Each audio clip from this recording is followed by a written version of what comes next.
Monsieur El Hadji Mansour Mboup, président du mouvement indépendant Jeunesse au pouvoir.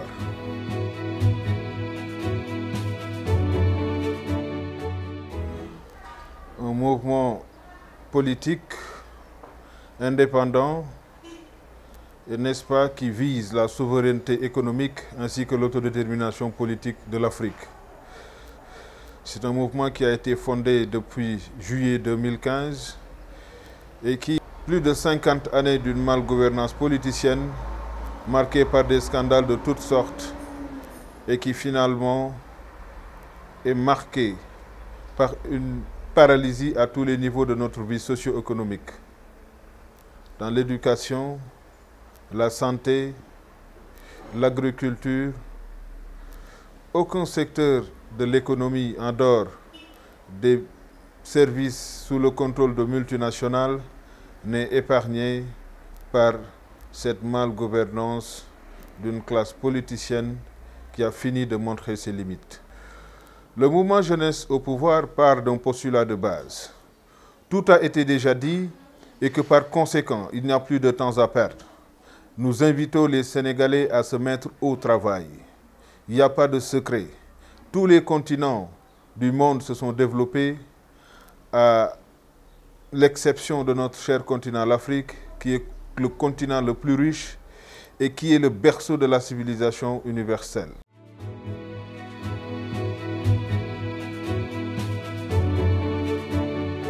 Les objectifs de notre mouvement sont sous-tendus par un projet qu'on appelle Perspective 2030. Perspective 2030 repose sur 3 piliers fondamentaux, à savoir la refondation. La refondation qui équivaut à un projet de réforme institutionnelle et administrative. Ensuite vient ce qu'on appelle la phase de souveraineté économique et énergétique du Sénégal. Enfin, le 3e pilier repose sur le développement industriel et technologique du Sénégal qui va propulser définitivement notre pays parmi les nations les plus développées et les plus prospères de l'Afrique et au-delà du monde. Notre projet de refondation du Sénégal est bâti sur le principe de rationalisation de la gouvernance publique. La jeunesse au pouvoir, une fois aux affaires, entend passer de 84 ministres à une quinzaine de ministres. Cette politique de rationalisation permettra de faire des économies substantielles pour autofinancer notre propre développement.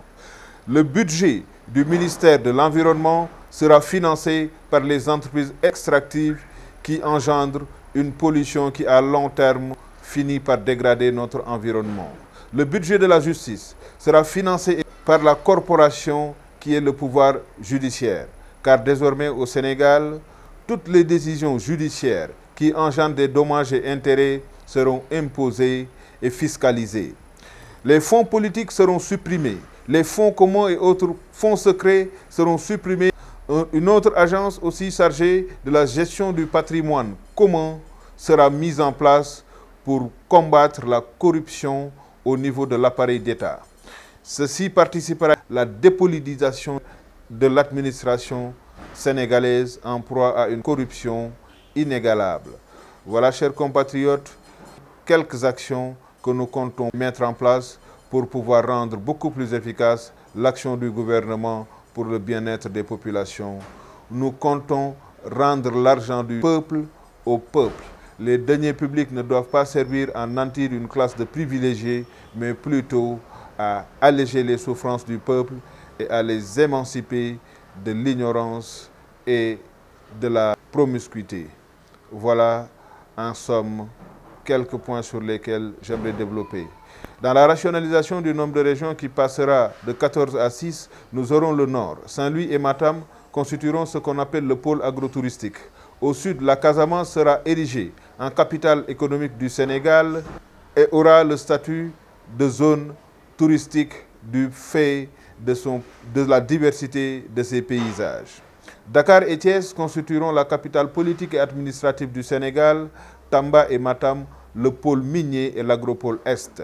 Kaolack, Kaffrine et Fatick constitueront ce qu'on appelle la zone d'intégration économique sous-régionale, car à partir de Kaolack, l'on peut se rendre au Mali, en Guinée, Conakry et en Guinée-Bissau, de même jusqu'en Gambie. La zone agro-silvopastorale sera constituée par les régions de Diourbel et de Louga.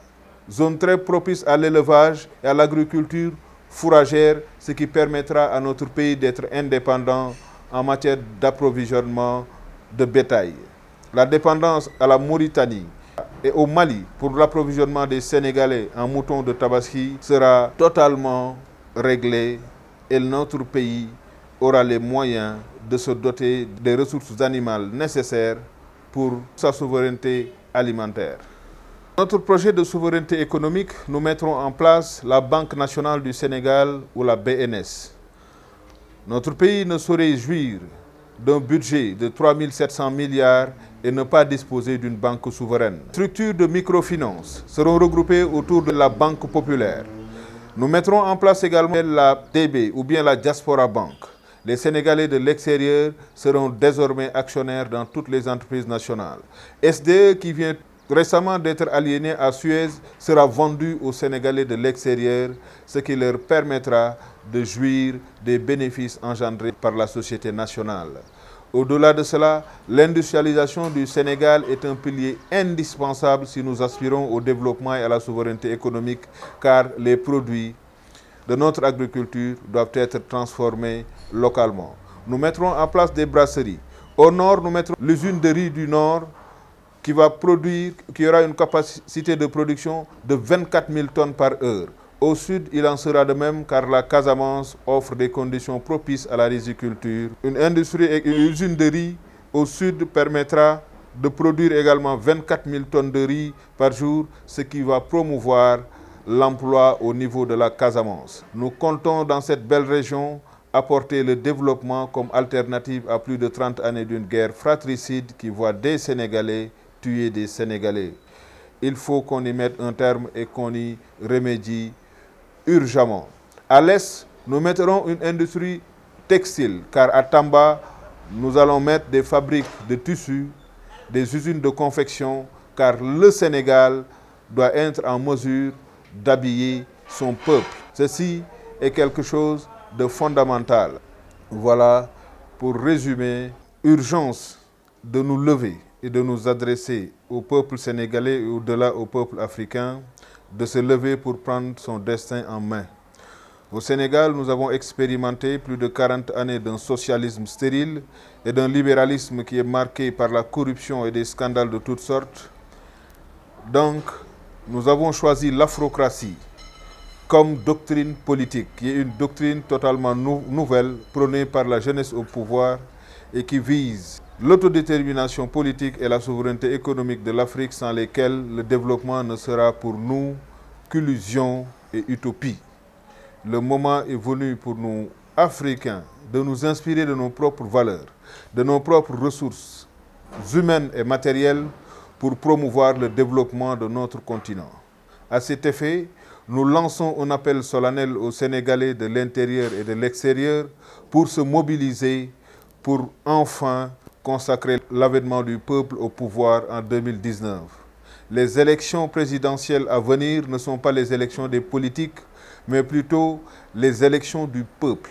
Chacun d'entre nous doit en faire un sacerdoce. L'engagement, il doit être personnel, il doit être individuel avant d'être collectif. La responsabilité du développement du Sénégal et de l'Afrique incombe tout d'abord à chaque Sénégalais, à chaque Africain. Nous exhortons les Sénégalais à se lever comme un seul homme pour mettre un terme définitivement au règne des politiques. Sénégalais, Sénégalaises, au travail.